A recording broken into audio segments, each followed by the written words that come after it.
And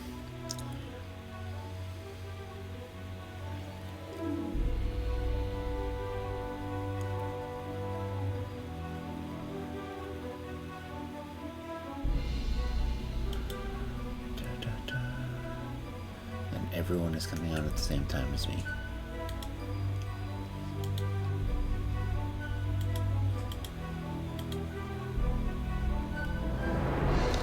Isn't that wonderful? Why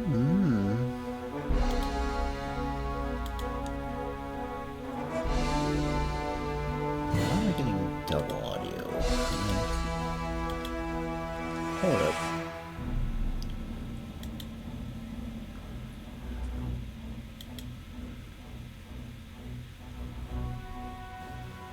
Okay, none of my settings have changed.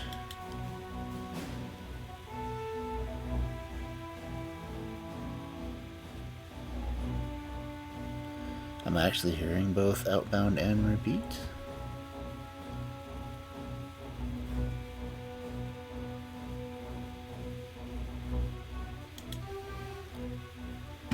That could be bothersome.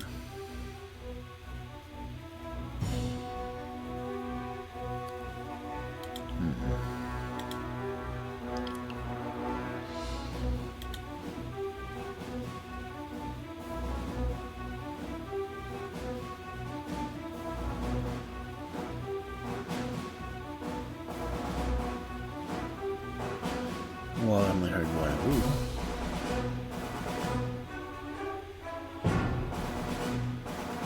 But I'm hearing myself twice.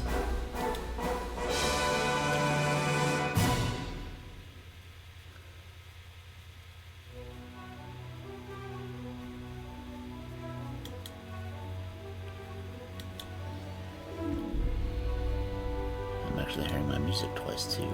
That's...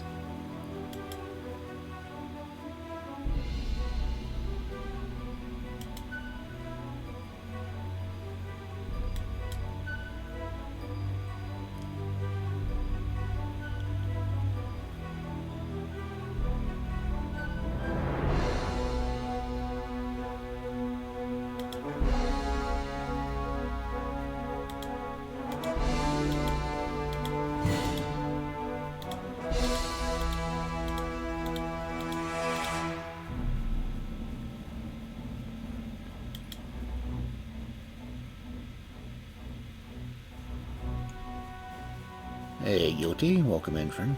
Thank you for being first.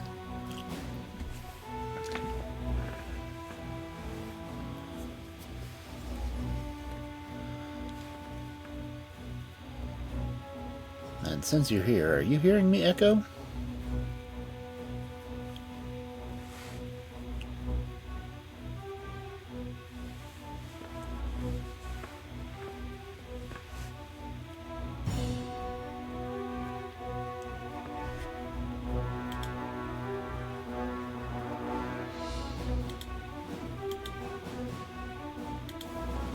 Oh no, I think I know what it is.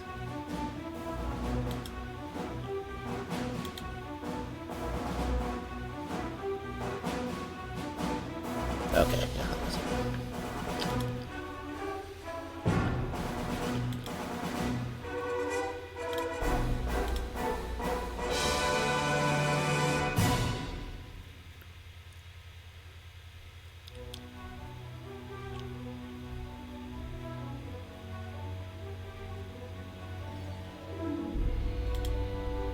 But the sound alert's going.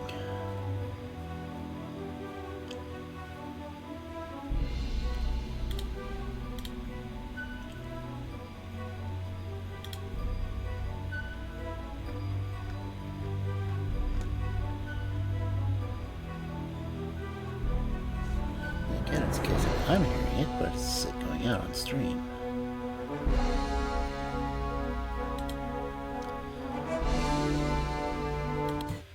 Inquiring wolves need to know.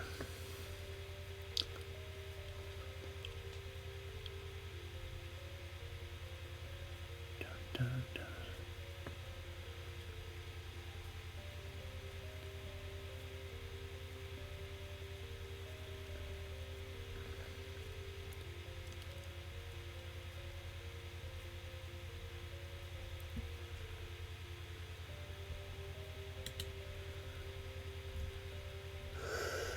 Freaking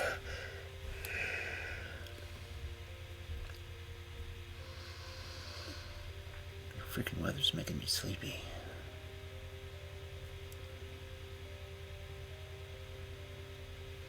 I think that's one of the major reasons I like cold weather, is it does make me sleepy.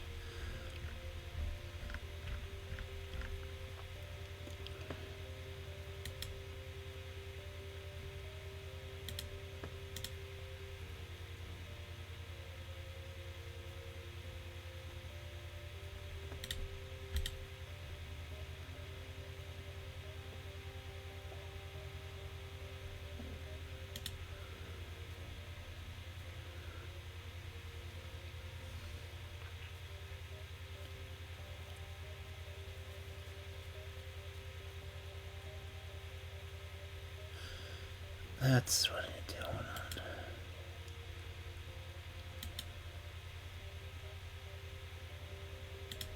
I need it on that one.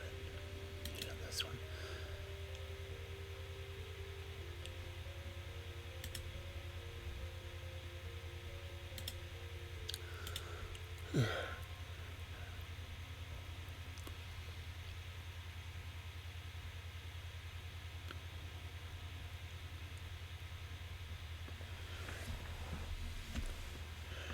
Okay, so sound alerts weren't going on stream.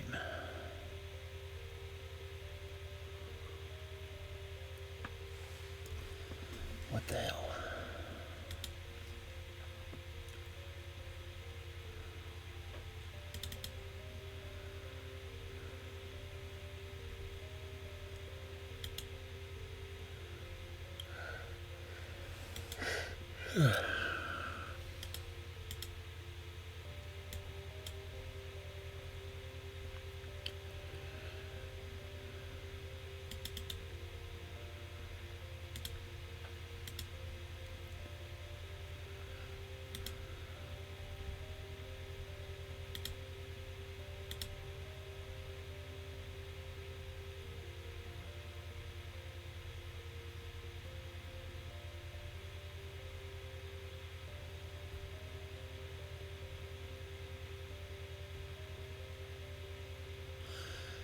Now they're going out on stream, but I'm not hearing them, so that's, I guess, an improvement.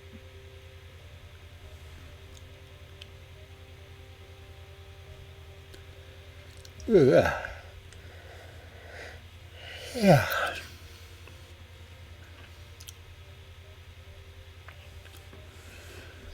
But anyway, we are doing Sherlock Holmes tonight.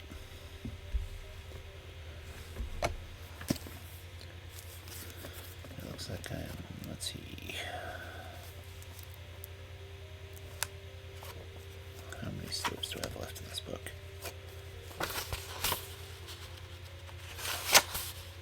I've got 6 stories left.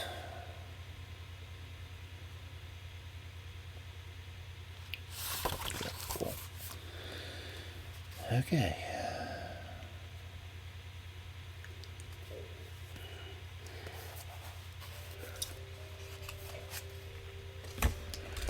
I do have water because I failed to make hot leaf juice.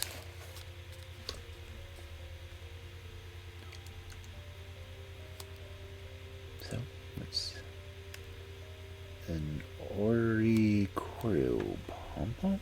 I have no idea what that is.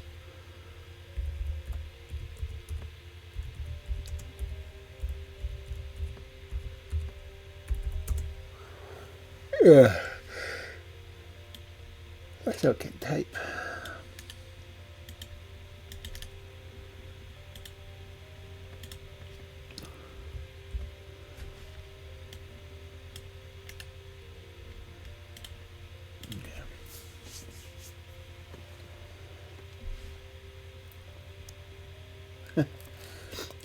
I can't wait for it to get to read it.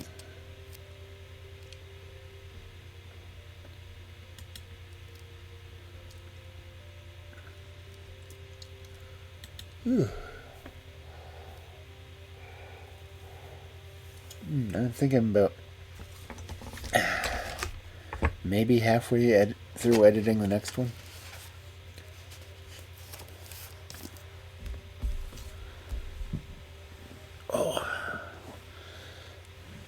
did not think about how much was language in Cinderella I would have to fix.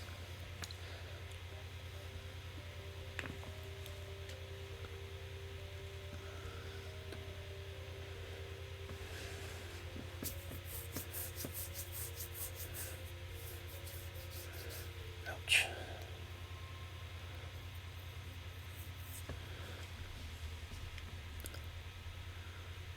Okay, let's see what order Corio is.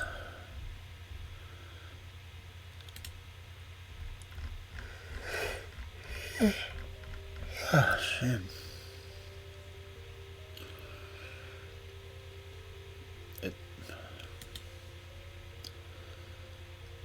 It's a bird. It's a bird with pom-poms. Okay.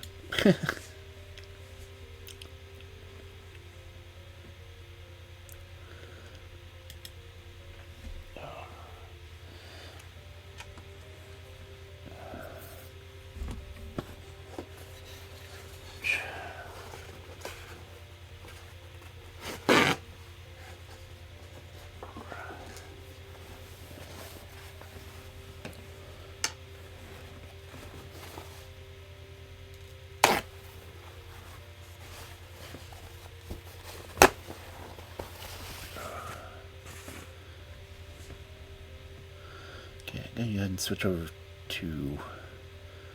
I'll be right back real quick. I gotta blow my nose, and I don't think anyone wants to hear that. So when I come back, we'll be in the study.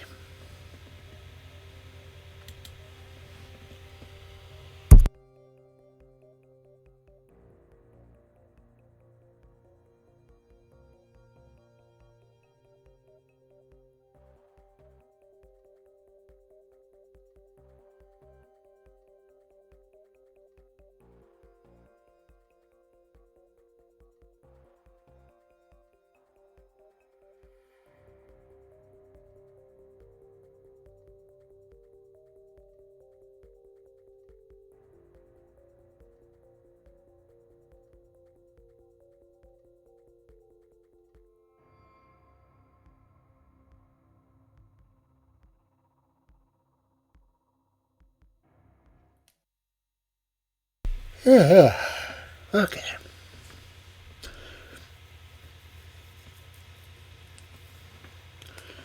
Yeah, Sherlock Holmes again tonight, so I'm bouncing off my own head.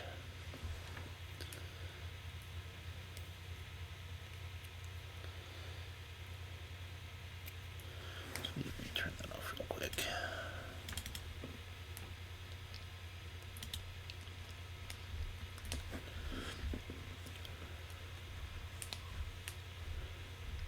It's like for the fairy tales, it don't matter. Well, it doesn't bother me as much.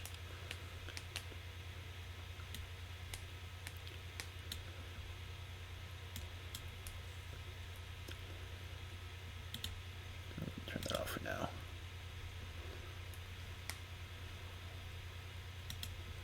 Okay.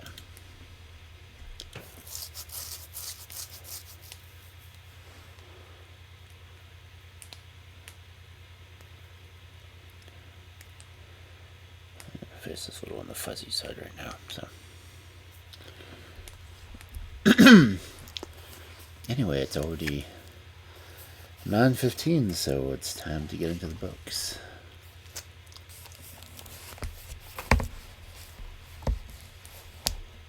Yes, I do. That's mostly what I do.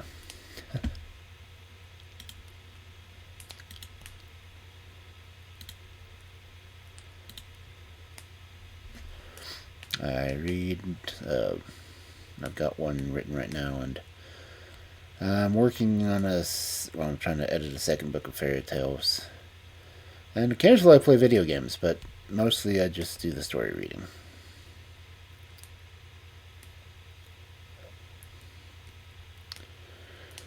Guilty Soldier trying to get me hydrated.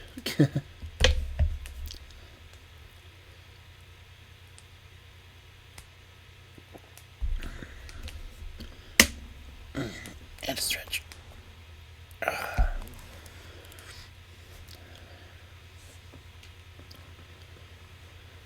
Oh, and that's the ear switches. Oh.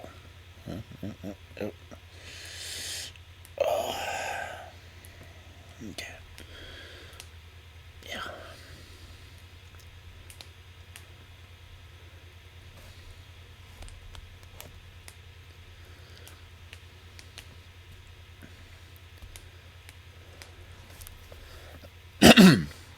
Yeah, if you ever want to hear everything that I narrated, everything I've done is on my YouTube channel.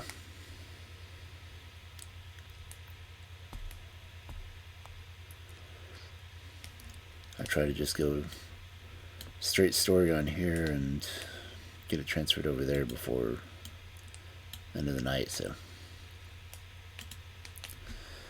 I think I've got 500 and something videos right now, and some of them I just did straight to YouTube, like the first 3 books of The Wizard of Oz,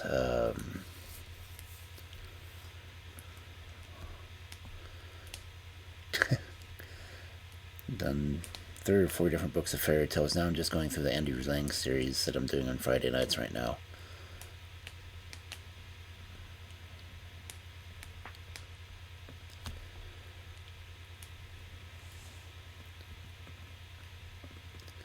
So yeah, I've read a lot of books.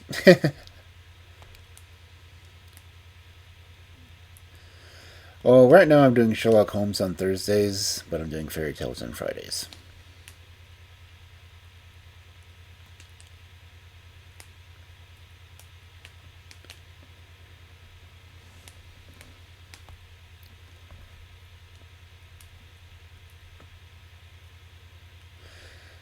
Different theme. It's like I'll usually do more, I guess, adult on Thursdays, and then usually just to keep the fairy tales on Fridays, and sometimes on Saturdays, depending on how I feel.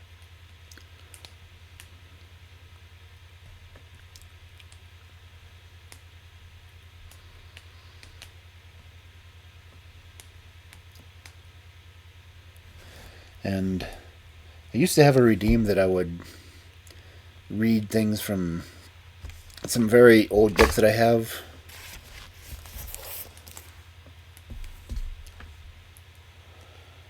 I've got. I'll reach it here.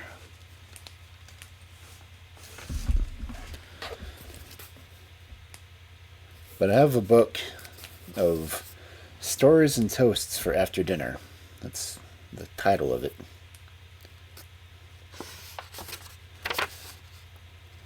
But it's from 1914. And I used to have that as a redeem, that if you spent points, I'd flip to a random one and read it.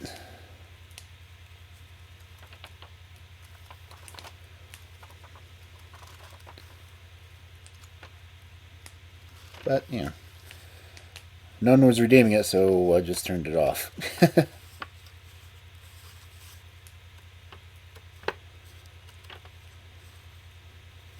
But I have a couple of books in my collection that are a century plus years old, so.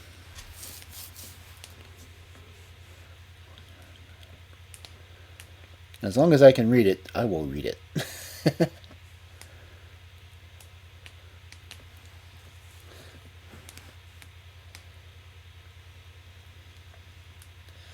um, I wouldn't say it's a huge library. Right now, I think I've only got 4 or 5 bookcases.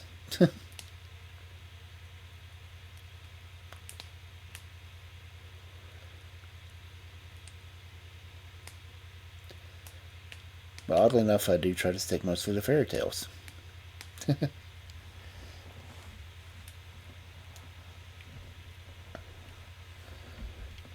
I've got a couple of books of Russian folk and fairy tales. I don't think I'm going to run out of fairy tales to read on my streams for a while.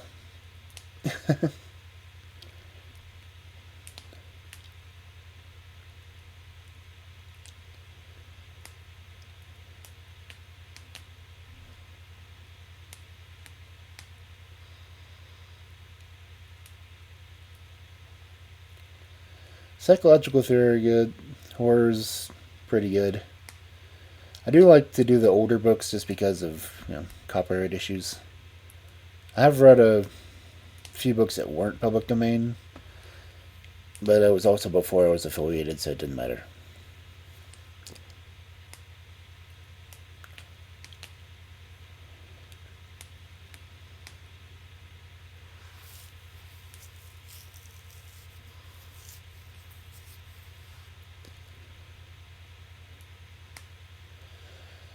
There's a couple of indie authors that I've talked to, and they gave me permission to do their books, but they were not completed stories because they were still in progress, and I would go ahead and wait until they were finished and get a little bit further along in them.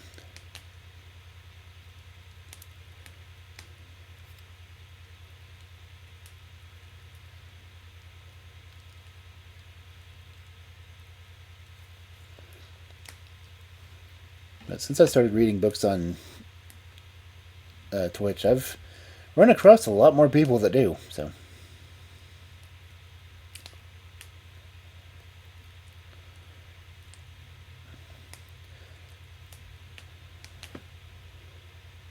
course, we keep trying to get a topic just for story reading, but it hasn't worked yet.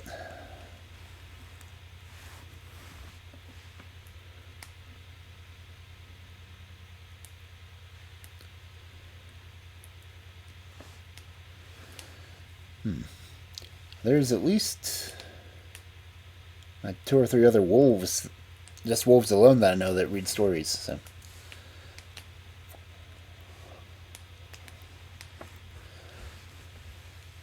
and one of them is another author. So, wolf VTubers, or at least wolf persona VTubers.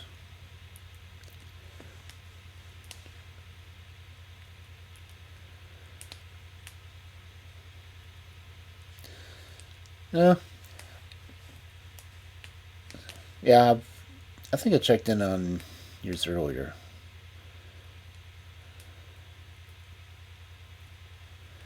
Yeah, because I was in the raid with Sophia and Matsu the other night.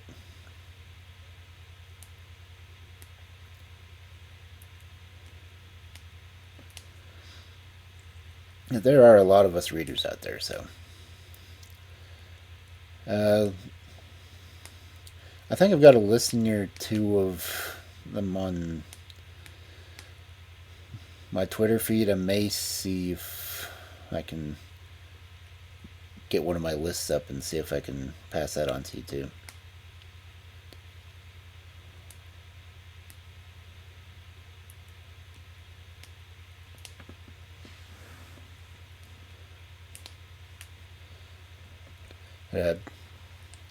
Uh, get me on Twitter and I'll add you to the list that I have, and then you can check out other people.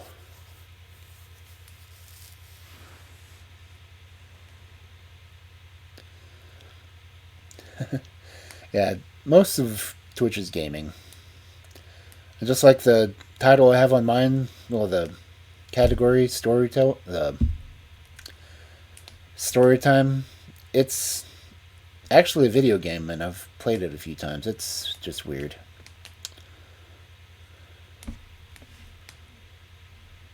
Pharaoh seed.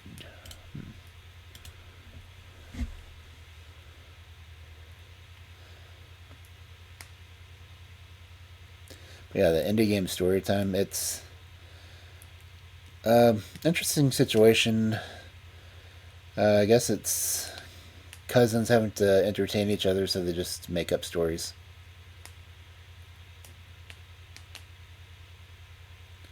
Of course, I also have the Storyteller game that I haven't played yet, but it's one that you design cards and just tell the stories from it. So.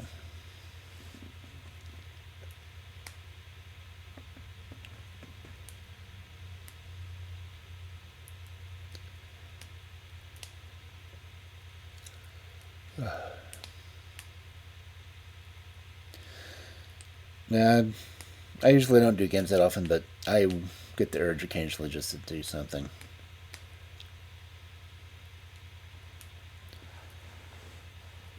I think that most of the games I play are story based, so.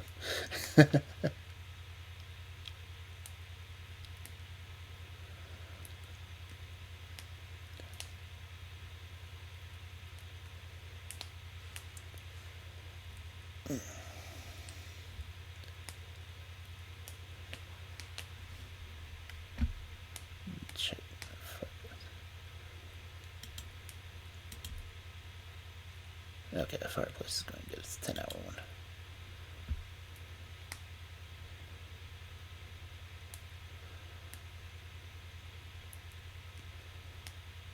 See, and I do have a fireplace. It's back there.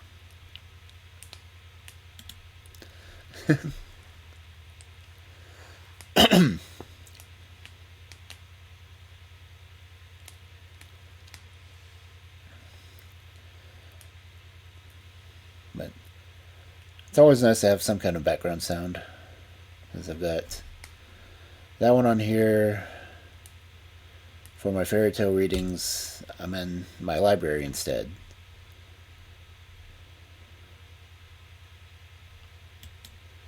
And I just have library audio playing on that. So. 'Tis the season to transition your front porch from fall to Video ad.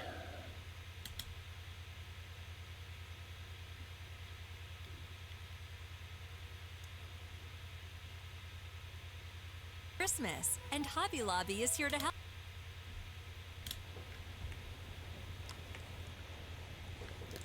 No, I'm not going to advertise Hobby Lobby.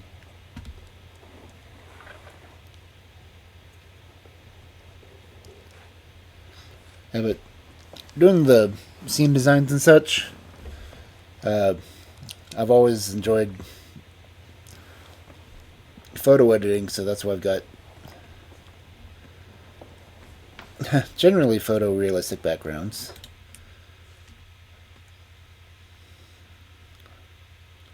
Just like this one, I was actually at a 3D room designing page and made this one, so.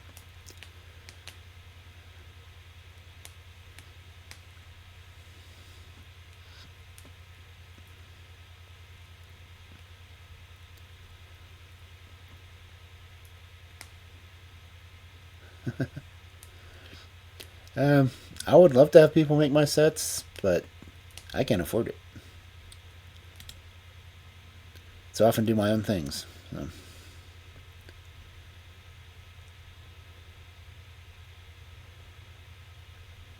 Like my badly animated fire, or my worst animated ghosts.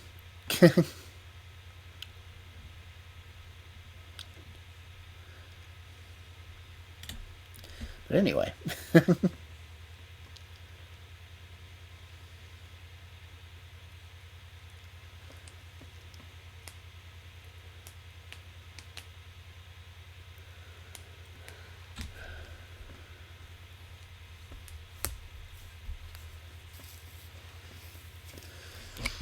I've tinkered with the animation for a while. It's just animated GIFs that I'll just rearrange pictures and fix formats on it.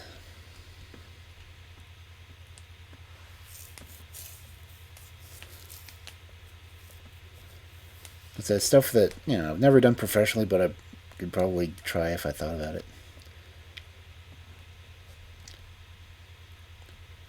But honestly, I prefer narrating stories.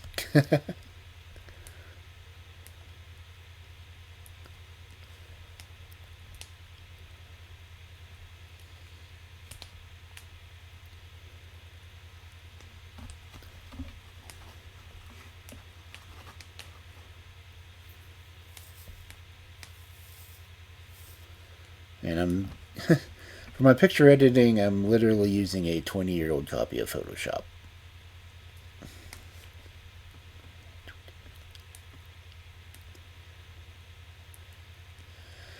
I usually go about 2 hours just on my regular streaming nights.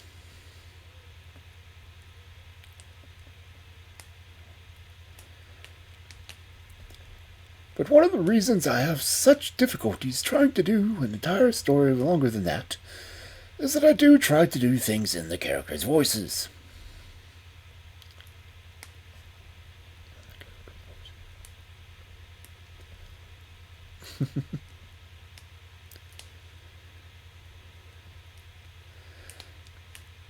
Staying hydrated helps a lot.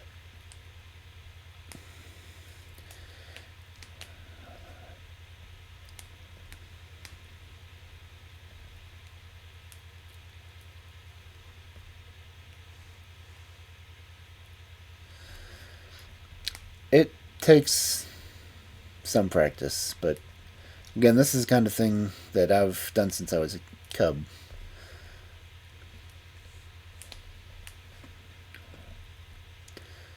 I used to carry on different conversations with myself all the time and record them.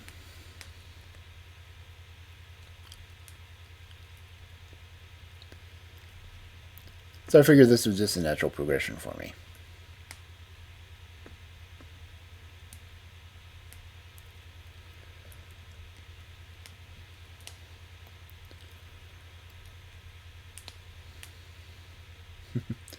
It's fun.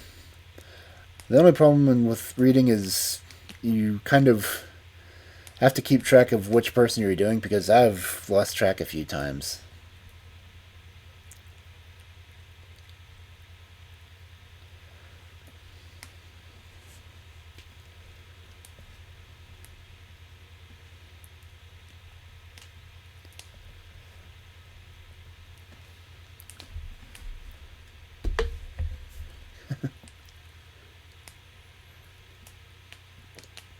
I think last week when I was doing Sherlock Holmes, I switched.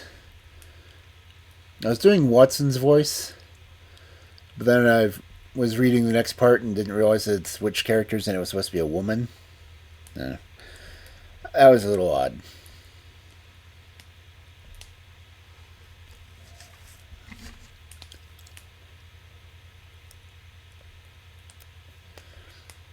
If I wanted to do the thing to the book, I'd go through and highlight different ones, but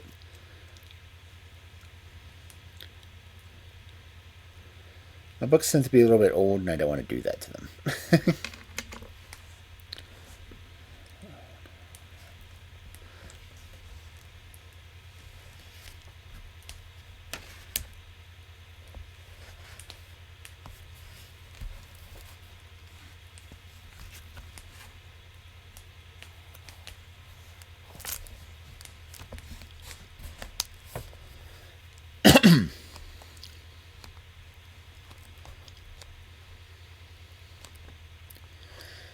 'Yeah, I haven't tried streaming a Kindle before. One of the things that Sophia does when she's reading is she'll make sure that she'll post a link to any of the places that she does have a page for.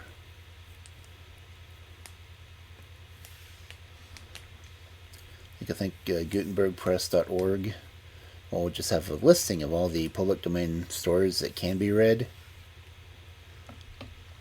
And she will post a link to the copy that she is reading, which is real useful if you want to read along.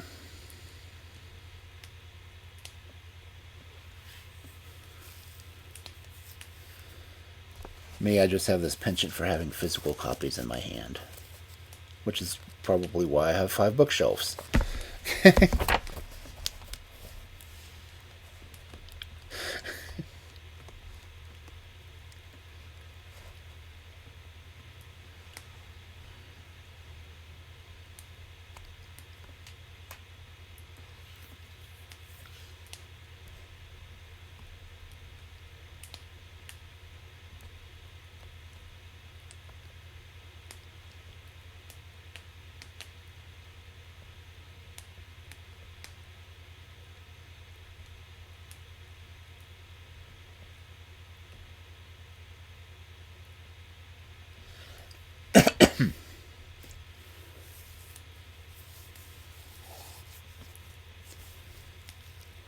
10:30. You're only an hour ahead of me.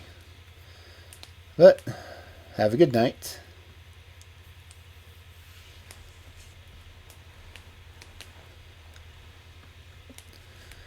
If you want to, you can leave me on lurk and just listen to me. I have no problem with that at all.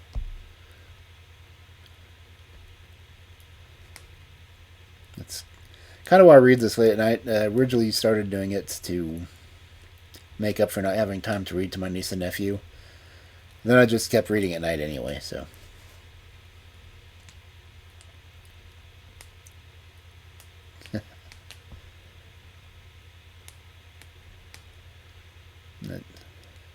Have a good night, and I hope you have a good day at work tomorrow.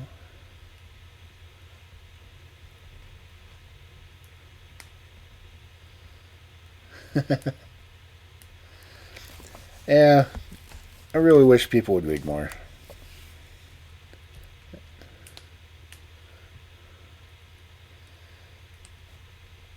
And I've been told that I have a voice that can put people to sleep, which I'm not sure if that's a good thing or a bad thing.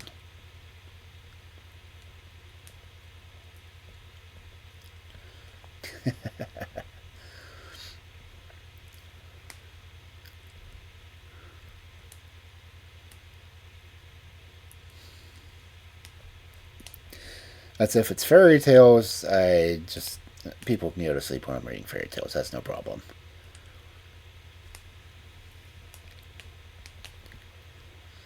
As it is, I hate having ads running, but I kind of have to have ads because the money's nice when it actually pays. But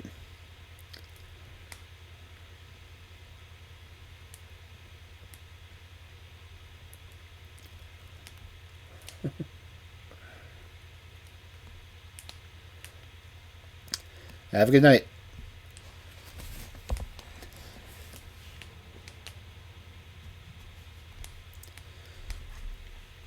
I'll drink real quick.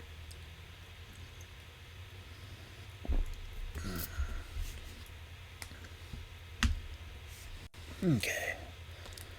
Oh, well, this is definitely a story for Thursday because of the title.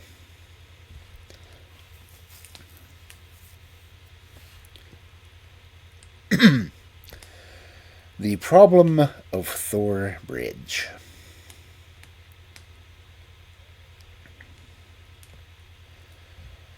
Somewhere in the vaults of the Bank of Cox & Co. at Charing Cross, there is a travel-worn and battered tin dispatch box with my name, John H. Watson, M.D., late Indian Army, painted upon the lid. It is crammed with papers, nearly all of which are records of cases to illustrate the curious problems which Mr. Sherlock Holmes had at various times to examine. Some, and not the least interesting, were complete failures, and such will hardly bear narrating, since no final explanation is forthcoming. A problem without a solution may interest the student, but can hardly fail to annoy the casual reader. Among these unfinished tales is that of Mr. James Fillimore, who, stepping back into his own house to get his umbrella, was never more seen in this world. No less remarkable is that of the cutter Alicia, which sailed one spring morning into a small patch of mist from where she never again emerged, nor was anything further heard of herself or her crew. A third case worthy of note is that of Isadora Persano, the well-known journalist and duelist, who was found stark staring mad with a matchbox in front of him which contained a remarkable worm, said to be unknown to science. Apart from these unfathomed cases, there are some which involve the secrets of private families to an extent which would mean consternation in many exalted quarters if it were thought possible that they might find their way to print.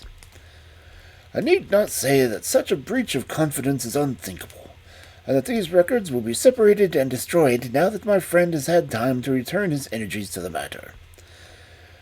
There remain a considerable residue of cases of greater and less interest, which I might have edited before I had not feared to give the public a surfeit which might react upon the reputation of the man whom all above others I revere.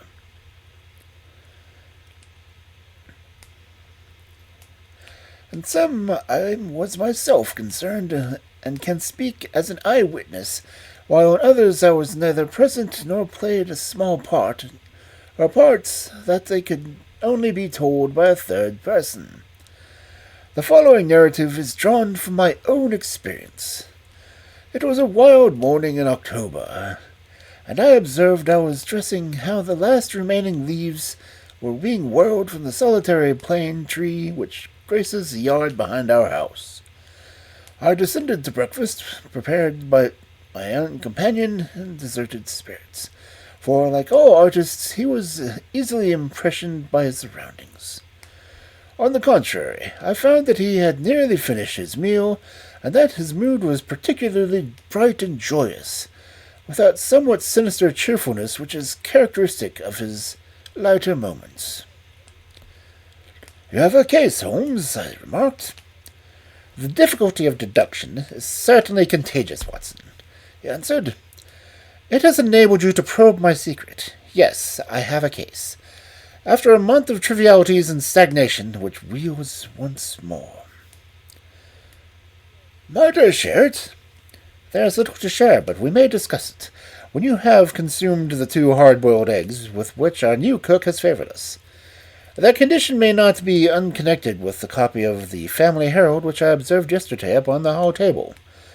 Even so trivial a matter as cooking an egg demands the attention which the conscious of the passage of time, and incompatible with the love romance in an excellent periodical." A quarter of an hour later, the table had been cleared and we were face to face. He had drawn a letter from his pocket. "You have heard of Neil Gibson, the Gold King?" he said. "You mean the American senator?" "Well, he was once senator of some western state, but it is better known that the greatest gold-mining magnate in the world." "Yes, I know of him. He has surely lived in England for some time. His name is very familiar." "Yes, he bought a considerable estate in Hampshire some 5 years ago. Possibly you have already heard of the tragic end of his wife." "Of course, I remember it now. That was why the name was familiar, but I know nothing about the details." Holmes waved his hand toward some papers on a chair. "I've had no idea that the case was coming my way, or I should have had my extracts ready," he said. "The fact is that the problem, though exceedingly sensational, appeared to present no difficulty. The interesting personality of the accused does not obscure the clearness of the evidence. That was the view taken by the coroner's jury and also by the police court proceedings. It is now referred to the assizes at Winchester. I fear that it is a thankless business. I can discover facts, Watson, but I cannot change them. Unless some entirely new and unexpected ones come into light, I do not see what my client can hope for." "Your client?" "Ah, I had forgot. I had not told you. I'm getting into your involved habit, Watson, of telling a story backwards. You had best read this first." The letter which he handed me, written in a bold, masterful hand, ran as follows. "October 3rd, Claridge's Hotel.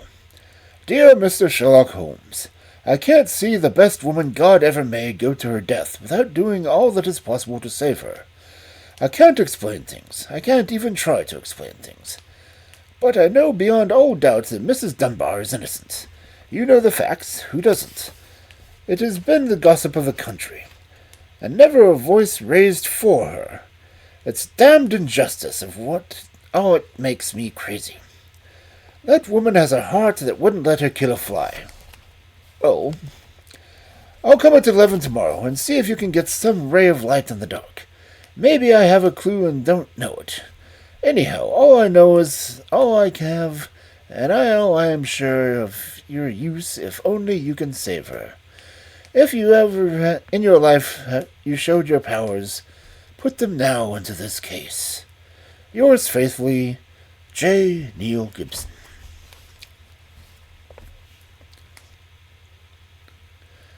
"There you have it," said Sherlock Holmes, knocking out the ashes from his after-breakfast pipe and slowly refilling it. "That is the gentleman I await. As to your story, you have hardly time to master all these papers, so I must give it to you in a nutshell if you are to make an intelligent interest in the proceedings. This man is the greatest financial power in the world, and a man, as I understand, a most violent and formidable character. He married a wife, the victim of this tragedy, of whom I know nothing save that she was past her prime, which was the more unfortunate as a very attractive governess superintended the education of her 2 children. These are 3 people concerned, and the scene is a grand old manor house, the centre of a historical English estate. Then, as to the tragedy, the wife was found in the grounds nearly half a mile from the house, late at night, clad in her dinner dress, with a shawl over her shoulders and a revolver bullet through her brain. No weapon was found near her, and there was no local clue as to the murder. No weapon near her, Watson. Mark that. The crime seems to have committed late in the evening, and the body was found by a groundskeeper at 11 o'clock. When it was examined by the police and by a doctor before being carried away to the house, it was too condensed. Or can you follow it clearly? It is very clear. But why suspect the governess? Well, in the first place, there is some very direct evidence. A revolver with one discharge chamber of the caliber which corresponded with a bullet was found on the floor of her wardrobe. His eyes fixed, and he repeated the broken words. On the floor of her wardrobe. Then he sank into silence, and I saw that some train of thought had been set moving, which I should be foolish to interrupt. Suddenly, with a start, he emerged into brisk life once more. Yes, Watson, that is found. Pretty damning, eh? So the two juries thought. And then the dead woman had a note upon her, making an appointment at that very place and signed by the governess. How's that? Finally, there's a motive. Senator Gibson is a very attractive person. If his wife died, who is more likely to succeed her than the young lady who had already, by all accounts, received presiding attentions from her employer? Love, fortune, power, all depending on one middle-aged life. Ugly, Watson, very ugly. Yes, indeed, Holmes. Nor could she prove her alibi. On the contrary, she had to admit that she was down near the Thor Bridge. That was the scene of this tragedy, about that hour. She couldn't deny it, for some passing villager had seen her there. That seems final. And yet, Watson, this bridge, a single broad span of stone with the mustarded sides, carries the drive over the narrowest part of a long, deep, reed-girt sheet of water. A Thormare, it's called. In the mouth of the bridge lay a dead woman. Such are the facts. But here, if I mistake not, is our client considerably before this time. Billy had opened the door, and the man which he announced was an unexpected one.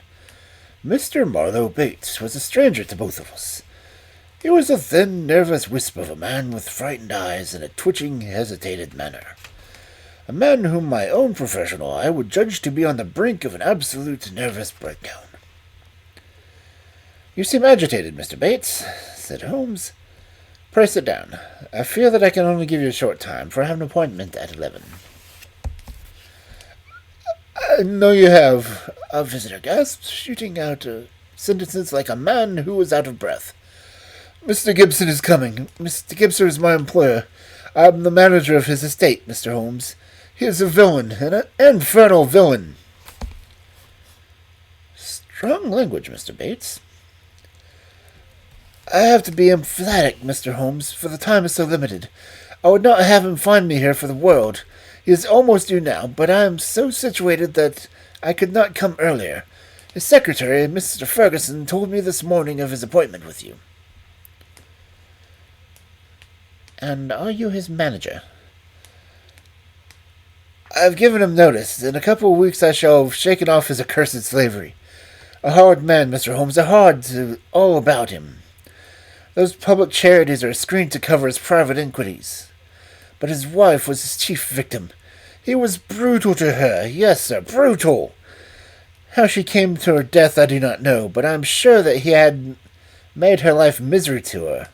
She was a creature of the tropics, a Brazilian by birth, as no doubt you know. No, it had escaped me. Tropical by birth and tropical by nature, a child of the sun and of passion. She had loved him as such women can love, but when her own physical charms had faded, I am told that they were once quite great, there was nothing to hold him. We all liked her and felt for her and hated him for the way he treated her. But he is plausible and cunning. That is all I can say to you. Don't take him at face value. There is more behind. Now I'll go. No, don't detain me. He is almost due. With a frightened look at the clock, our strange visitor literally ran to the door and disappeared. "Well, well," said Holmes after an internal silence. "Mr. Gibson seems to be a nice, loyal household. But the warning is a useful one. And now we can only wait till the man himself appears."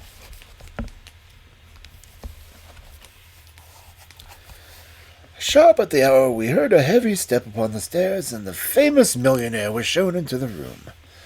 As I looked upon him, I understood not only the fears and dislike of his manager, but also the execrations which so many business rivals had heaped upon his head. If I were a sculptor and desired to idolize a successful man of affairs, iron of nerve and leathery of conscience, I should choose Mr. Neil Gibson as my model. His tall, gaunt, craggy figure had a suggestion of hunger and rapacity. An Abraham Lincoln keyed to the base he uses instead of high ones would give some idea of the man. His face might have been chiseled in granite, hard-set, craggy, remorseless, and with deep lines upon it, the scars of many a crisis. Cold grey eyes, looking shrewdly from under his bristling brows, surveyed us each in turn. He bowed in perfunctory fashion to Holmes as he mentioned my name, and then with a masterful air of possession he drew a chair up to my companion and seated himself with his bony knees almost touching him. "Let me say right here, Mr. Holmes," he began, "that money is nothing to me in this case. You can burn it if it's any use to lighting you to the truth. This woman is innocent, and this woman has to be cleared, and it's up to you to do it. Name your figure." "My professional charges are upon a fixed scale," said Holmes coldly. "I do not vary them, save for when I remit them altogether." "Well, if dollars make any difference to you, think of the reputation. If you pull this off, every paper in England and America will be booming you. You'll be the talk of 2 continents. "Thank you, Mr. Gibson. I do not think that I am in need of booming. It may surprise you to know that I prefer to work anonymously, and that it is the problem itself which attracts me. But we are wasting time. Let us get down to the facts." "I think you will find all the main ones in the press reports. I don't know that I can add anything which will help you. But if there's anything you would wish more light upon, well, I'm here to give it." "Well, there's just one point." "What is it?" "What were the exact relations between you and Miss Dunbar?" The Gold King gave a violent start and half rose from his chair. Then his massive calm came back to him. "I suppose you're within your rights, and maybe doing your duty, in asking such a question, Mr. Holmes." "We will agree to suppose so," said Holmes. "And then I can assure you that our relations were entirely and always of those of employer towards a young lady to whom he never conversed with, or ever saw, save for when she was in the company of his children." Holmes rose from his chair. "I'm a very busy man, Mr. Gibson," said he, "and I have no time or taste for aimless conversations. I wish you a good morning." Our visitor had risen also, and his great loose figure towered over Holmes. There was an angry gleam from under those bristling brows, and a tinge of color in the sallow cheeks. "What the devil do you mean by this, Mr. Holmes? Do you dismiss my case?" "Well, Mr. Gibson, at least I dismiss you. I should have thought my words were plain." "Plain enough, but what's at the back of it? Raising the price on me, or afraid to tackle it, or what? I have the right to plain answer." "Perhaps you have," said Holmes. "I'll give you one. This case is quite sufficiently complicated to start with, without the further difficulty of false information." "Meaning that I'll lie?" "Well, I was expressing it as delicately as I could, but if you insist upon the word, I will not contradict you." I sprang to my feet, with the expression for the millionaire's face was fiendish in its intensity, and he had raised his great knotted fist. Holmes smiled languidly and reached his hand out for his pipe. Don't be noisy, Mr. Gibson. I find that after breakfast, even the smallest argument is unsettling. I suggest that a stroll in the morning air and a little quiet thought will be greatly to your advantage. With a great effort, the Gold King mastered his fury. I could not but admire him, for by extreme self-command he had turned in a minute from a hot flame of anger to frigid and contemptuous indifference. Well, it's your choice. I guess you know how to run your own business. I can't make you touch the case against your will. You've done yourself no good this morning, Mr. Holmes, for I have broken stronger men than you. No man ever crossed me and was better for it. So many have said so, and yet here I am, said Holmes, smiling. Good morning, Mr. Gibson. You have a good deal yet to learn. Our visitor made a noisy exit, but Holmes smoked in this imperturbable silence, with dreamy eyes fixed upon the ceiling. Any views, Watson? He asked at last. Well, Holmes, I must confess that when I consider this as a man who would certainly brush any obstacle from his path, and when I remember that his wife may have been the obstacle of an object of dislike, as the man Bates plainly told us, it seems to me exactly. And to me also. But what were his relations with the governess, and how did you discover them? Bluff, Watson, bluff. When I considered the passionate, unconventional, unbusinesslike tone of his letter, and contrasted it with the self-contained manner and appearance, it was pretty clear that there was some deep emotion which centered upon the accursed woman rather than upon the victim. We've got to understand the exact relations of these three people if we are to reach the truth. You saw the frontal attack which I made upon him, and how imperturbably he received it. Then I bluffed him by giving him the impression that I was absolutely certain, when in reality I was only extremely suspicious. Perhaps he will come back. He is sure to come back. He must come back. He can't leave it where it is. Ha! Isn't that the ring? Yes, there is his footstep. Well, Mr. Gibson, I was just saying to Dr. Watson that you were somewhat overdue.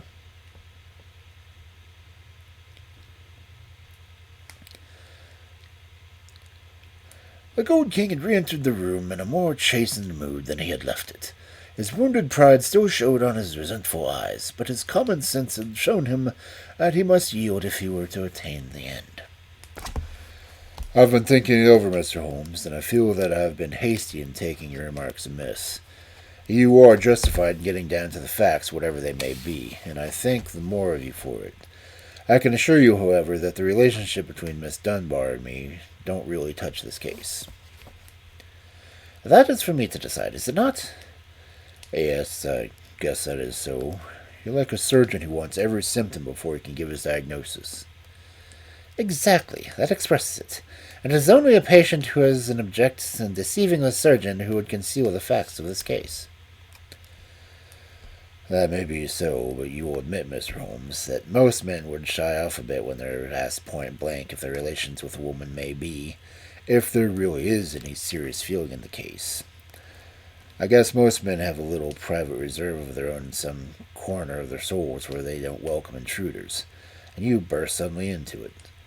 But the object excuses you, since it was to try to save her. Well, the stakes are down and the reserve open, and you can explore where you will. What is it you want? The truth. The Gold King paused for a moment as one who marshals his thoughts. His grim, dark-lined face had become even sadder and more grave. I can give it to you in a very few words, Mr. Holmes, he said at last.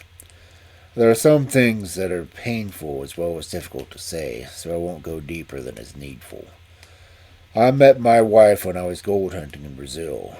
Maria Pinto was the daughter of the governor officially of Manaus, and she was very beautiful. I was young and ardent in those days, but even now, as I look back with colder blood and a more critical eye, I can see that she was rare and wonderful in her beauty. It was a deep, rich nature, too, passionate, wholehearted, tropical, ill-balanced, very different from the American women whom I had known. Well, to make a long story short, I loved her, and I married her. It was only when the romance had passed, and it lingered for years, that I realized that we had done nothing, absolutely nothing in common. My love faded. If hers had faded also, it might have been easier. But you know the wonderful way of women. Do what I might, nothing could turn her from me. If I have been harsh to her, even brutal, as some have said, it has been because I knew that if I could not kill her love, or if it turned to hate, it would be easier for both of us. But nothing changed her. She adored me in those English woods, and had adored me for 20 years ago on the banks of the Amazon. Do what I might, she was devoted as ever. Then came Miss Grace Dunbar. She answered her advertisement, became governess to our 2 children. Perhaps you have seen her portrait in the papers. The whole world has proclaimed that she is also a very beautiful woman. Now, I make no pretense to be more moral than my neighbors, and I will admit to you that I could not live under the same roof with such a woman and daily contact with her without feeling a passionate regard for her. Do you blame me, Mr. Holmes? I do not blame you for feeling it. I blame you if you should have expressed it, since this young lady was in a sense under your protection. Well, maybe so, said the millionaire through the moment the reproof had brought the old angry gleam into his eyes. I'm not pretending to be any better than I am. I guess all my life I'd been the man that reached out with his hand for what he wanted, and I never wanted anything more than the love and possession of that woman, and I told her so. Oh, you did you? Holmes could look very formidable when he was so moved. I said to her that could marry her, and I would, but that it was out of my power. I said that money was no object that I could have to make her happy and comfortable would be done. Very generous, I am sure, said Holmes with a sneer. See here, Mr. Holmes, I came to you on a question of evidence, not a question of morals. I'm not asking for your criticism. It is only to the young lady's sake that I touch your case at all, said Holmes sternly. I don't know that anything she accused of is really worse than what you have accused yourself and admitted to. That you have tried to ruin a defenseless girl who is under your roof. Some of you rich men have to be taught that all the world cannot be bribed in condoning to your offenses. To my surprise, the Gold King took a reproof with equanimity. That's how I feel myself about it now. I thank God that my plans did not work out as I'd intended. She would have had none of it, and she wanted to leave the house instantly. Why did she not? Well, in the first place, others were dependent upon her, and it was no light matter to her to let them down by sacrificing her living.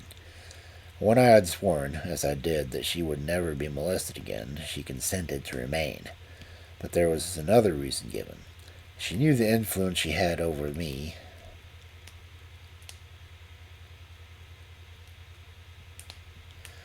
and that it was stronger than any influence in the world, and she wanted to make good use of it. How?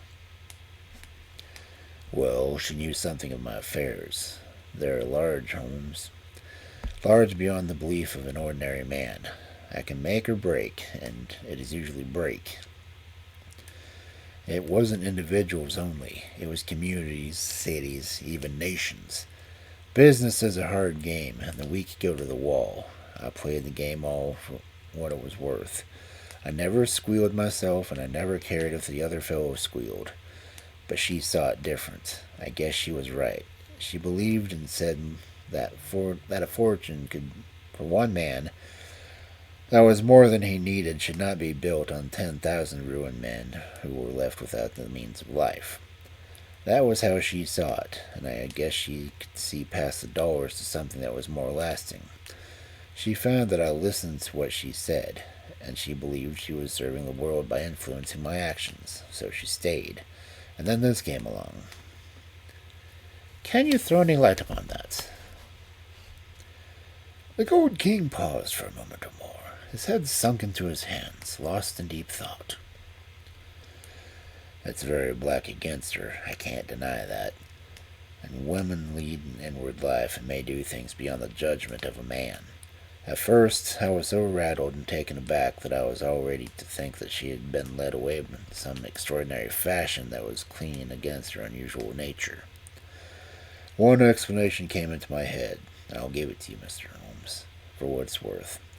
There is no doubt that my wife was bitterly jealous. There is a soul jealousy that can be as frantic as any body jealousy. And though my wife had no cause, and I think she understood this for the latter, she was aware that the English girl extended her influence upon my mind and my acts that she herself never had. It was an influence for good, and that did not mend the matter. She was crazy with hatred, and the heat of the Amazon was always in her blood. She might have planned to murder Miss Dunbar, or we will say to threaten her with a gun so that to frighten her into leaving us. Then there might have been a scuffle and the gun gone off and shot the woman who held it. That possibility had already occurred to me, said Holmes.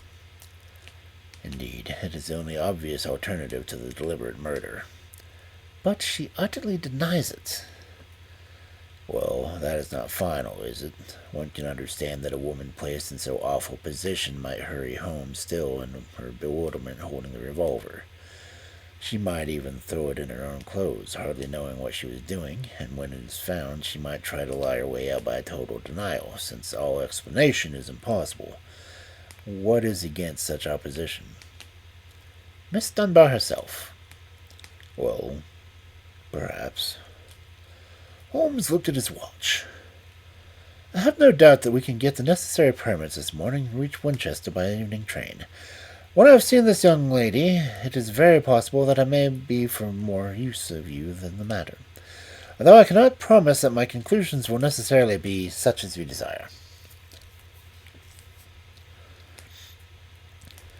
There was some delay in the official pass, and instead of reaching Winchester that day, we went down to Thor Place, the Hampshire estate of Mr. Neil Gibson. He did not accompany us himself, but we had the address of the Sergeant Coventry of the local police, who had first examined into the affair. He was tall, thin, and cadaverous, a man with a secretive and mysterious manner which conveyed the idea that he knew or suspected much more deal than he dared to say. He had a trick, too, of suddenly sinking his voice to a whisper, as if he had come upon something of vital importance. The information was usually commonplace enough. Behind these tricks of manner, he soon showed himself to be a decent, honest fellow who was not too proud to admit that he was out of his depth and would welcome any help. Anyhow, I'd rather have you than Scotland Yard, Mr. Holmes, said he. If the Yard gets called into a case, and the local loses sole credit for the success, and may be blamed for failure. Now, you play straight, or so I've heard. I need not appear in the matter at all, said Holmes, to the evident relief of a melancholy acquaintance. If I can clear it up, I don't ask to have my name mentioned. Well, that's very handsome of you, I'm sure. And your friend Dr. Watson can be trusted? I know. Now, Mr. Holmes, as we walk down to the place, there is one question I should like to ask you. I'd breathe it to you that no soul but you. He looked around as if he dared to utter the words. Don't you think there might be a case against Mr. Neil Gibson himself? I have been considering that. You've not seen Miss Dunbar. She is a wonderful fine woman in every way. He may as well have wished his wife out of the road, but these Americans are readier with pistols than our folk are, and it was his pistol, you know. Was that clearly made out? Yes, sir, it was one of a pair that he had. One of a pair? Where's the other? Well, the gentleman has a lot of firearms of one sort and another. We never quite matched the particular pistol, but the box was made for two.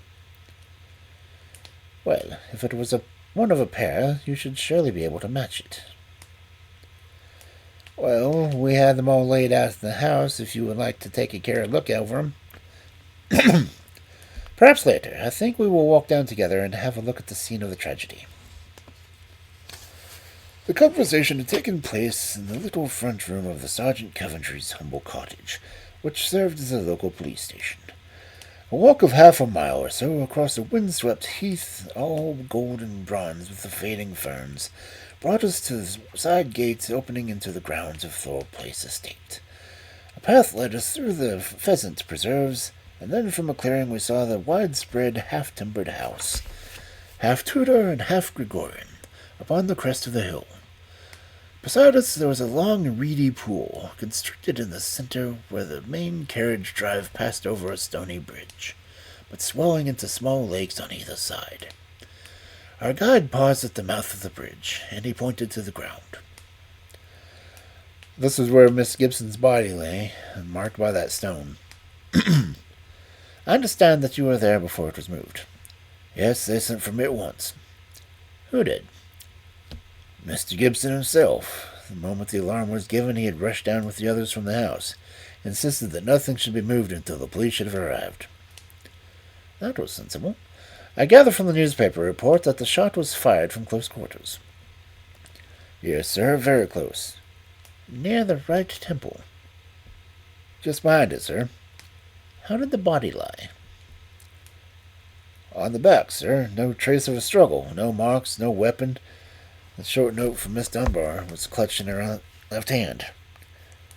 Clutched, you say? Yes, sir. We could hardly open her fingers. That is of great importance. It excludes the idea that anyone could have placed the note there after the death in order to furnish a false clue. Dear me. The note, as I remember, was quite short. I'll be at Thor Bridge at 9 o'clock. Only received some time before, say 1 hour or two. Why, then, was this lady so clasping it in her left hand? Why should she carry it so carefully? Did she not need to refer to it in the interview? Does it not seem remarkable? Yes, sir, as you put it, perhaps it does. I think I should like to sit quietly for a few minutes and think it out. He seated himself upon the stone ledge of the bridge, and I could see his quick grey eyes darting from their questioning glances in every direction. Suddenly he sprang up again and ran across the opposite parapet, wiping his lens from his pocket, and began to examine the stonework. This is curious, said he. Yes, sir, we saw the chip on the ledge. I expect it's been done by some passer-by. The stonework was grey, but at this point it showed white, for a space not larger than a sixpence. When examined closely, one could see that the surface was chipped, as by a sharp blow. It took some violence to do that, said Holmes thoughtfully. With this cane he struck the ledge several times without leaving a mark. Yes, it was a hard knock, and a curious place, too. It was not from above, but from below, for you see that it is on the lower edge of the parapet. But it is at least 15 feet from the body. Yes, it is 15 feet from the body. I may have nothing to do with the matter, but it is a point worth noting. I do not think that there is anything more to learn here. There was no footsteps, you say? The grounds are iron hard, sir. There's no traces left at all. Then we can go. We'll go up to the house first and take a look over these weapons of which you speak. Then we shall get on to the Winchester, for I should desire to see Miss Dunbar before we go further. Mr. Neil Gibson had not returned from town, but we saw in the house the neurotic Mr. Bates, who had called upon us in the morning. He showed us with a sinister relish the formidable array of firearms of various shapes and sizes which his employer had accumulated in the course of his adventurous life. Mr. Gibson had his enemies, as anyone would expect him to know in methods, said he. He sleeps with a loaded revolver on a bedside table. He is a man of violence, sir, and there are times when all of us are afraid of him. I am sure that this poor lady who has passed death has often been terrified. Did you ever witness physical violence towards her? No, I cannot say that, but I have heard words which were nearly as bad. Words of cold, cutting contempt, and even more than servants. One millionaire does not seem to shine in private life, remarked Holmes as we made our way to the station. Well, Watson, we have come on a good many facts, some of them new ones, and yet I seem some way from a conclusion. In spite of the very evident dislike which Mr. Bates has for his employer, I gather from him that when the alarm came, he was undoubtedly in his library. Dinner was over at 8:30, and all normal up to then. It is true that the alarm was somewhat late in the evening, but the tragedy certainly occurred about an hour named in the note. There is no evidence at all that Mr. Gibson has been out of doors since his return from town at 5 o'clock. On the other hand, Miss Dunbar, as I understand it, admits that she had made an appointment to see Mrs. Gibson at the bridge. Beyond this, she would say nothing, as her lawyer had advised her to reserve her defense. We have several very vital questions to ask that young lady, and in my mind it will not be easy until we have seen her. I must confess that this case would seem to me to be very black against her, if it were not for one thing. And what is that, Holmes? Finding the pistol in her wardrobe. Dear me, Holmes, I cried. That seemed to me to be the most damning incident of all. No, Watson. It had struck me even at the first perfunctory reading. It was very strange, and now I am in closer touch with the case. It is my only firm ground for hope. We must look for consistency. Where there is a want of it, we must suspect deception. I hardly follow you.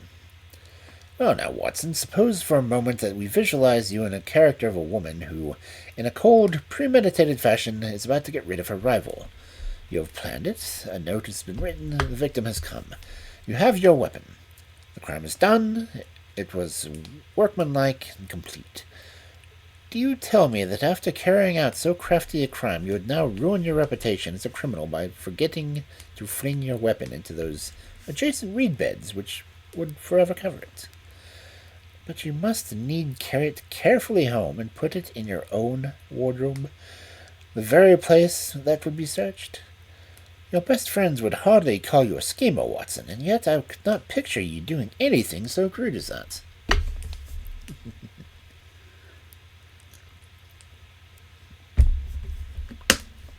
In the excitement of the moment. No, Watson. I will not admit that it is possible. Where a crime is cruelly premeditated, then the means of covering it are cruelly premeditated also. I hope, therefore, that we are in the presence of a serious misconception. But there is so much to explain. Well, we shall set about explaining it. And once your point of view is changed, the very thing that was so damning becomes a clue to the truth. For example, there is this revolver. Miss Dunbar disclaims any knowledge of it. Our new theory is that she's speaking the truth when she says so. Therefore, it was placed in her wardrobe. Who placed it there? Someone who wished to incriminate her. Was that not the person, the actual criminal? You see how we come upon the most fruitful line of inquiry. We were compelled to spend the night at Winchester, as the formalities had not yet been completed. But the next morning, in the company of Mr. Joyce Cummings, the rising barrister from whom entrusted was the defence, we were allowed to see the young lady in her cell. I had expected from all that we had heard to see a beautiful woman, but I can never forget the effect which Miss Dunbar produced upon me. It was no wonder that even the masterful millionaire had found her something more powerful than himself, something which could not control or guide him. One felt, too, as one looked upon the strong, clear-cut, yet sensitive face, that even should she be capable of such impetuous deed, none the less there was an innate nobility of character which would make her influence always for the good. She was a brunette, tall, with a noble figure and commanding presence, but her dark eyes had in them the appalling, helpless expression of a hunted creature who feels the nets around it, but can see no way out from the toils. Now, as she realized the presence and help of my famous friend, there came a touch of color to her wan cheeks, and a light of hope began to glimmer in the glance which she turned upon us. Perhaps Mr. Neil Gibson has told you something of what occurred between us? She asked in a low, agitated voice. Yes, Holmes answered. You need not pain yourself by entering into that part of the story. After seeing you, I am prepared to accept Mr. Gibson's statement, both as to the influence you had over him as to the innocence of your relations with him. But why was the whole situation not brought out in court?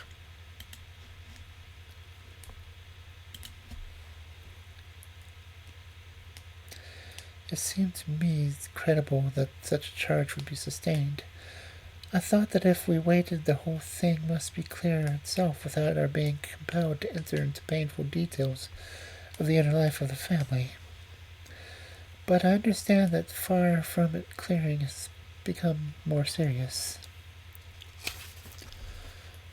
My dear young lady, Holmes cried earnestly, I beg you to have no illusions upon the point. Mr. Cummings here would assure you that all the cards are present against us, and that we must do everything that is possible if we are to win clear.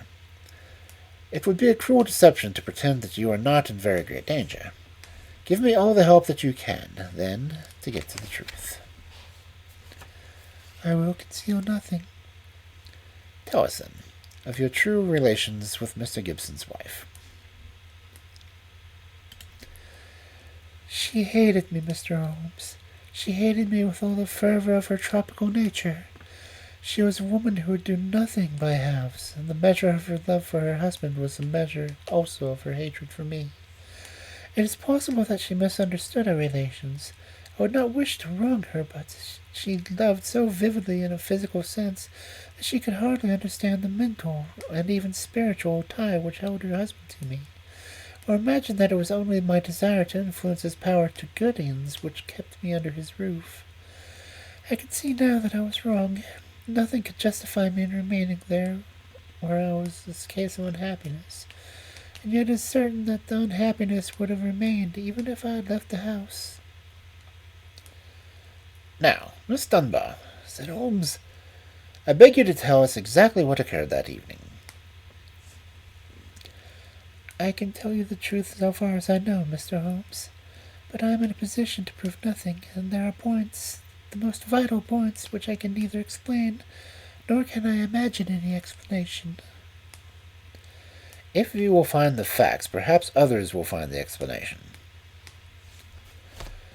With regard, then, to my presence at Thor Bridge that night, I received a note from Miss Gibson in the morning. It lay on the table in the schoolroom, and it was been there left for her own hand. It implored me to see her there after dinner, and said that she had something important to say to me, and asked me to leave the answer in the sundial in the gardens, as she desired no one to be in our confidence. I saw no reason for secrecy, but I did as she asked, accepting the appointment. She asked me to destroy her note, and I burned it in the schoolroom grate. She was very much afraid of her husband, who treated her with a harshness for which I frequently reproached him, and I could only imagine that she acted in this way because she did not wish him to know of our interview. Yet she kept your reply very carefully.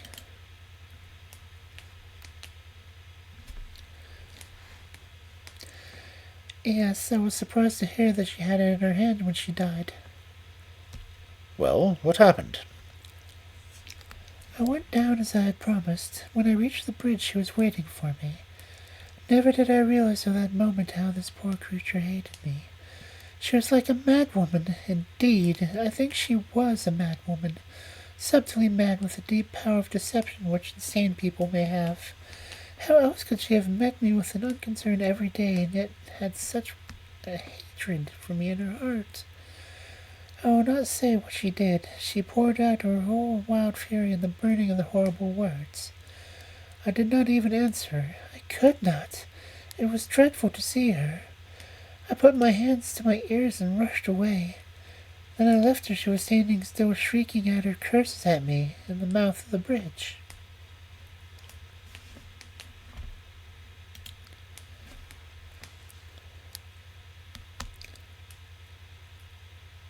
Where she was afterwards found? Within a few yards from the spot. And yet, presuming that she did not meet her death shortly after you left her, you heard no shot. I heard nothing. But indeed, Mr. Holmes, I was so agitated and horrified by the terrible outbreak that I rushed to get back to the peace of my own room, and I was incapable of noticing anything which happened. You say that you returned to your room. Did you leave it again before the next morning? Yes, when the alarm came, that poor creature had met death, and I ran out with the others. Did you see Mr. Gibson? Yes, he had just returned from the bridge when I saw him. He had sent for the doctor and the police. Did he seem to you much perturbed?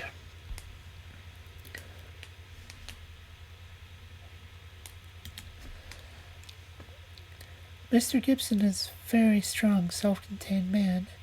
I do not think that he would ever show his emotions on the surface, but I, who knew him so well, could see that he was deeply concerned.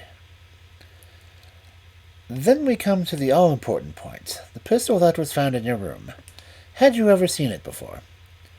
Never, I swear it. When was it found? The next morning when the police made their search. Among your clothes? Yes, on the floor of my wardrobe under my dresses. You could not guess how long it had been there. It had not been there the morning before. How do you know? Because I tidied my wardrobe. That is final. Then someone came into your room and placed the pistol there in order to inculpate you. It must have been so. And when? It could have only been at mealtime, or else at the hours when I was in the schoolroom with the children. As you were when you got the note. Yes, from that time onwards in the whole morning. Thank you, Miss Dunbar. Is there any other point which could help us with the investigation? I can think of none. There was some sign of violence from the stonework on the bridge. A perfect fresh chip just opposite the body. Could you suggest any possible explanation for that?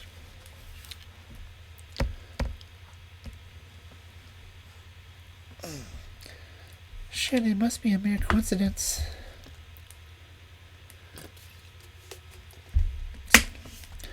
Curious, Miss Dunbar.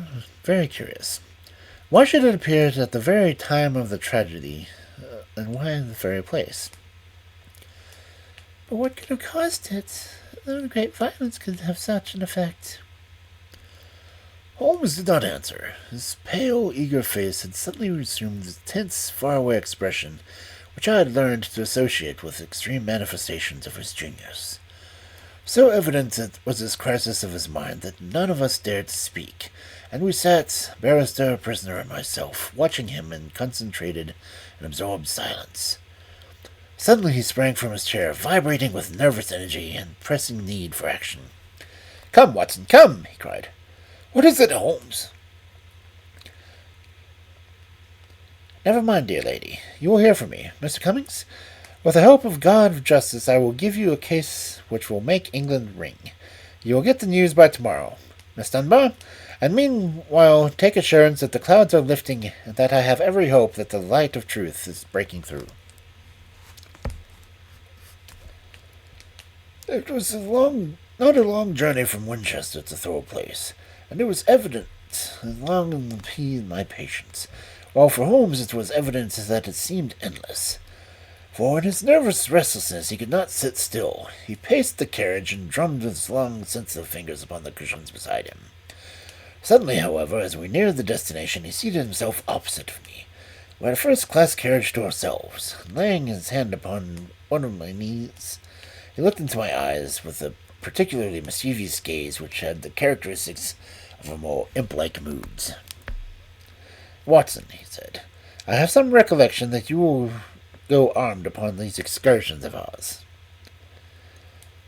It was well for him that I did so, for he took little care for his own safety when his mind was once absorbed in a problem, so that more than once my revolver had been a good friend in need. I reminded him of this fact. Yes, I'm a little absent-minded in such matters. But have you your revolver on you?" I produced it from my hip pocket, a short, handy, but very serviceable little weapon. He undid the catch and shook out the cartridges and examined it with care. "It's heavy, remarkably heavy," said he. Yes, it is a bit of solid work. He mused over it for a moment. "Do you know, Watson," he said, "I believe your revolver is going to have a very intimate connection with the mystery which we are investigating." My dear Holmes, are you joking? "No, Watson, I am very serious. There is a test before us. If the test comes off, all will be clear.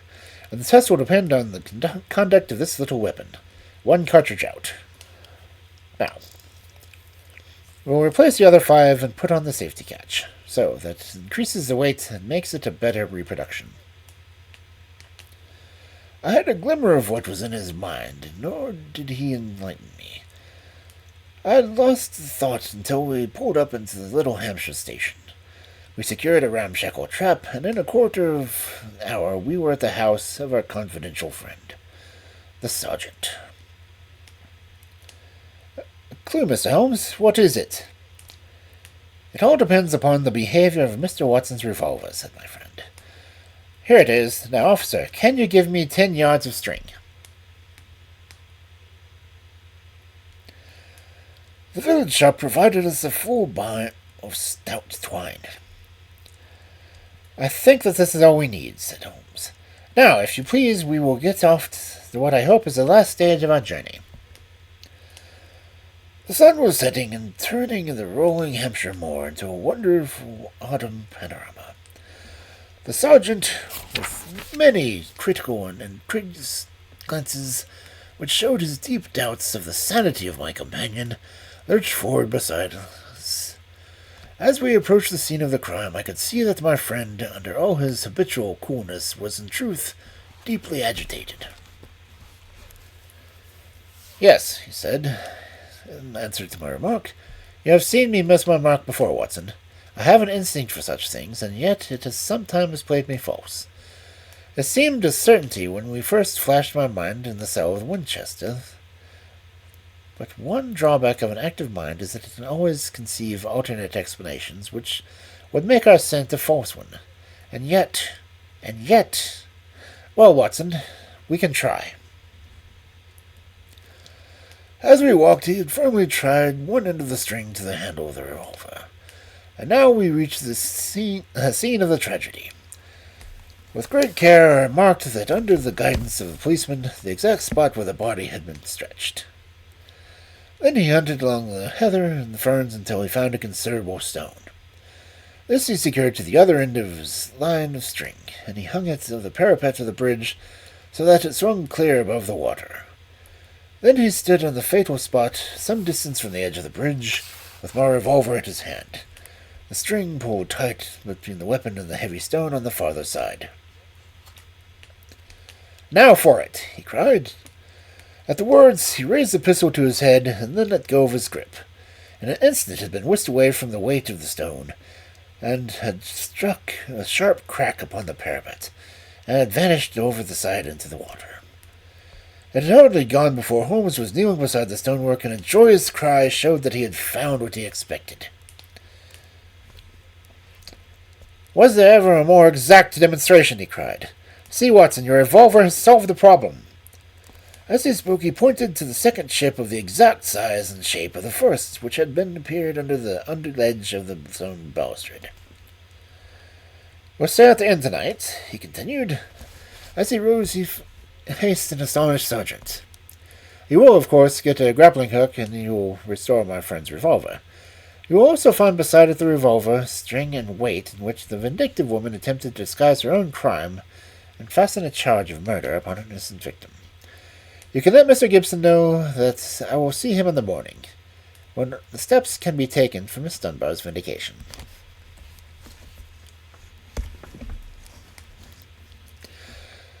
Late that evening, we sat together smoking our pipes in the village inn. Holmes gave me a brief review of what had passed. "I fear, Watson," said he, "that you will not improve any reputation which I have acquired by adding the case of the Thor Bridge mystery to your annals. I have been sluggish in my mind and wanting and that mixture of imagination and reality which is the basis of my art. I confess that the shape of the stonework was a significant clue to suggest a true solution, and that I blame myself for not having attained it sooner. It must be admitted that the workings of this unhappy woman's mind were deep and subtle, so that it was no very simple matter to unravel her plot.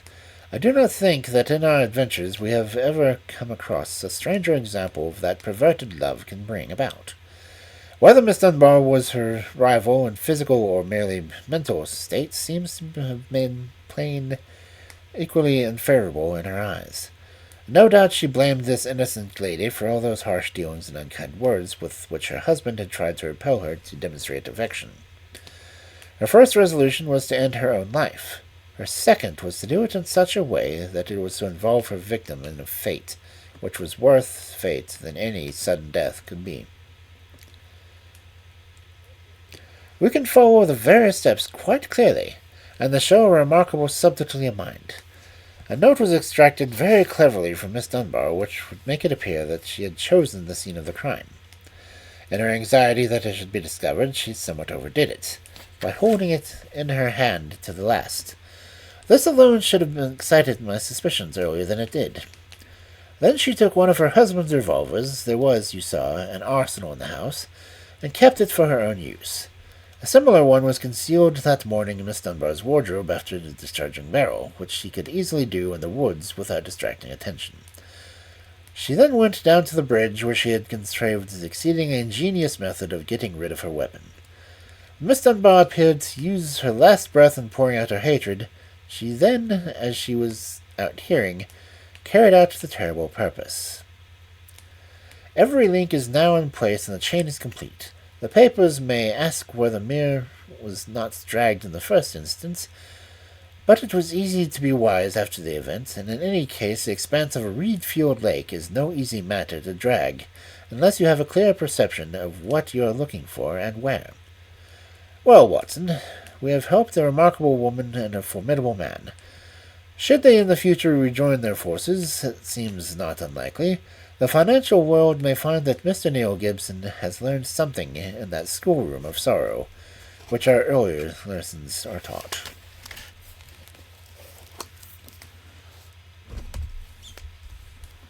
Oh.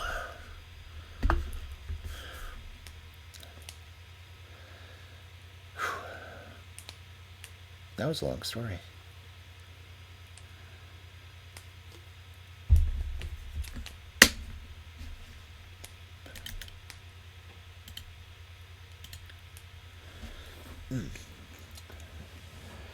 Actually, a lot longer than I expected it to be. Of course, we did a lot of chatting beforehand, so that might be why we're running a little bit late. It's 10:40.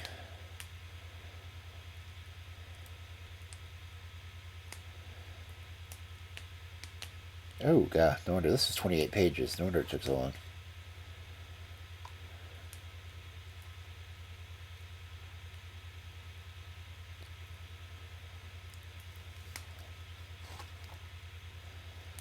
The next one is 23.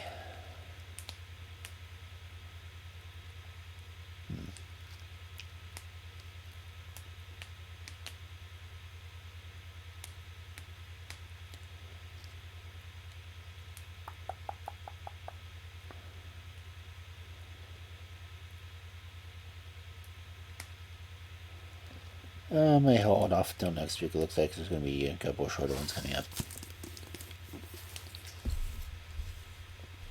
And the herdier escaped. So, anyway, let's go ahead and see who to raid.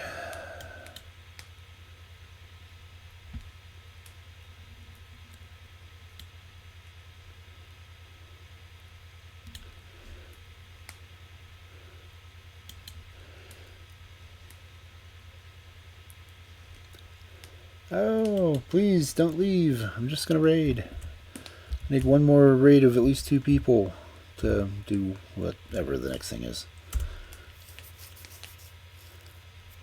Okay.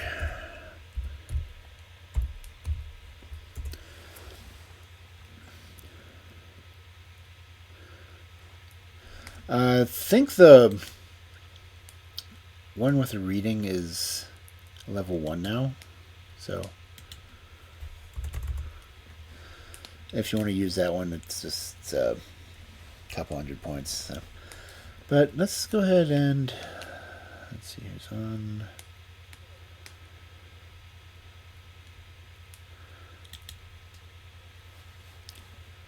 It's already dusk. Been a little while since I've rated her.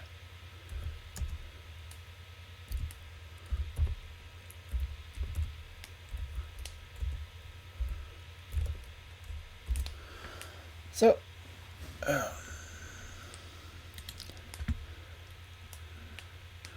I will see everyone hopefully tomorrow for fairy tales. Excuse me. And I hope everyone has a good evening, good afternoon, good night, whichever it may be for you. Let's go see what Dusk is drawing.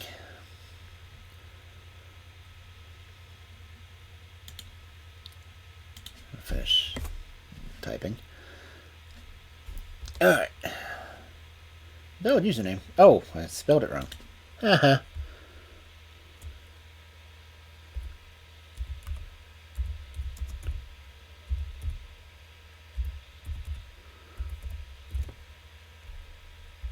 Okay. No, that's right. Anyway, oh.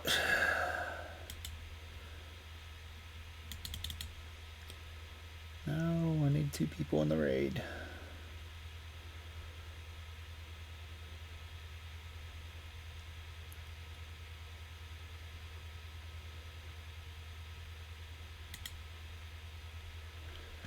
Oh, rating anyway.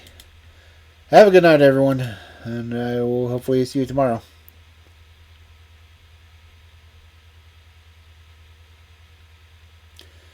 Why is the timer taking forever?